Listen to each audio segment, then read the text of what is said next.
So back in the Lucky Raspberry episode, I mentioned how the Warlock and the Titan both had multiple exotics that provided bonus heavy ammo, while the Hunter had none. It turns out that I forgot one of the exotics that also had that perk, being the Purifier Robes, which brings the number of Warlock exotic chest pieces with this perk up to 3.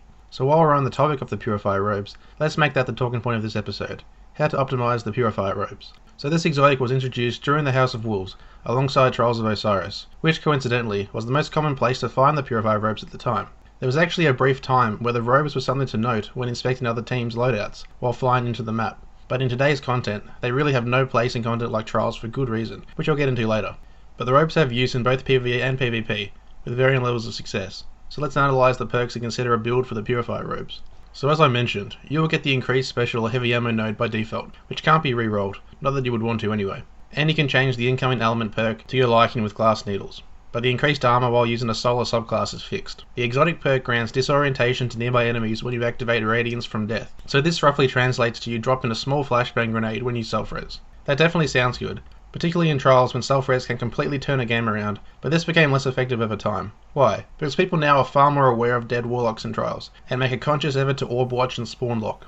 During the House of Wolves and the birth of Trials, shotguns were far more common initially, given that shot package could have been re-rolled on any high impact shotgun, and it was your only means to fight someone else using one. That being the case, Purifier Robes weren't a bad exotic choice, as you would expect enemies to be nearby given their low range weapons, but since more and more people take note of other teams' loadouts these days, you can be sure a shotgunner will barrel stuff and melee you as soon as you res, and re-kill you, even though they can't see you. And snipers have long enjoyed playing against self-revive users in Trials, as it literally means 2 kills for the price of 1. So in short, I'd say it isn't worth using in content like Trials because it purely relies on the element of surprise, and you're really not going to be able to find people unawares of your self-res anymore.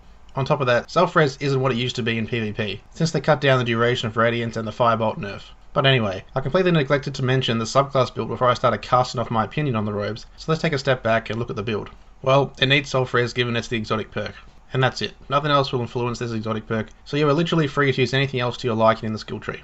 So where would this be useful in today's content? It's actually hard to say, because I wouldn't recommend it at all in PvP, because there are better Sunsinger exotics as is, and I would say go with Radiant Skin over self-res anyway. So what about PvE? The robes were actually alright in light switch nightfalls, especially back during the arc burned light switch Omnigul nightfalls, where a thrall would literally one-shot melee you and send you straight back to orbit. Even with self-res, you were likely to get cut down quickly after reviving, because enemies would continue to scratch or slash your ghost while you were dead, but the robes made it so you could revive safely.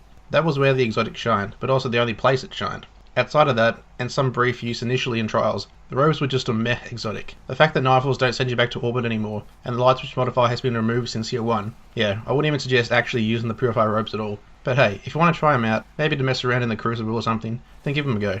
If you're lucky, you might catch an unaware enemy Blueberry off guard with the robes, but chances are you would have already caught him off guard without the robes anyway. So I hope I was able to provide you with some insight into the Purifier Robes. If you like this sort of content, feel free to subscribe, and I'll catch you later.